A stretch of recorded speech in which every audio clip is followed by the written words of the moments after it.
Hi everyone, welcome back to our channel. ఈ వీడియోలో మనము విటమిన్స్, వాటి యొక్క రసాయనిక నామాలు, అలాగే సాధారణ నామాల గురించి తెలుసుకుందాం. విటమిన్స్.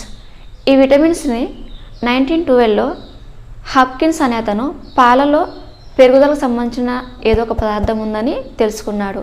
అయితే విటమిన్స్కి పేరు ప్రతిపాదించింది మాత్రం ఫంక్. విటమిన్స్ అనేవి రెండు రకాలుగా ఉంటాయి: నీటిలో కరిగే విటమిన్స్, కొవ్వులో కరిగే విటమిన్స్.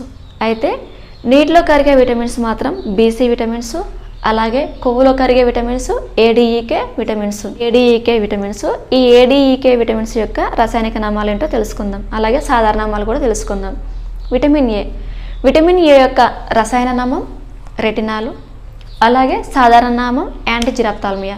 రసాయన నామం రెటినాలు, సాధారణ నామం యాంటీజిరాప్థాల్మియా. నెక్స్ట్ విటమిన్ డి యొక్క రసాయనిక నామం కాల్సిఫెరాల్, అలాగే సాధారణ నామం యాంటీరికేట్స్. Next vitamin E. ఈ విటమిన్ ఈ యొక్క రసాయన నామం టోకోఫెరాల్, అలాగే సాధారణ నామం anti sterility vitamin. Next vitamin K యొక్క రసాయనిక నామం ఫిల్లోక్వినేన్. నెక్స్ట్ దాని యొక్క సాధారణ నామం ఏంటంటే కోయాగ్యులేషన్ విటమిన్. ఈ వీడియో కనుక మీకు నచ్చినట్లయితే తప్పకుండా లైక్ చేయండి, షేర్ చేయండి, అలాగే మరిన్ని అప్డేట్స్ వీడియోల కోసం నా ఛానల్ని సబ్స్క్రైబ్ చేసుకోండి.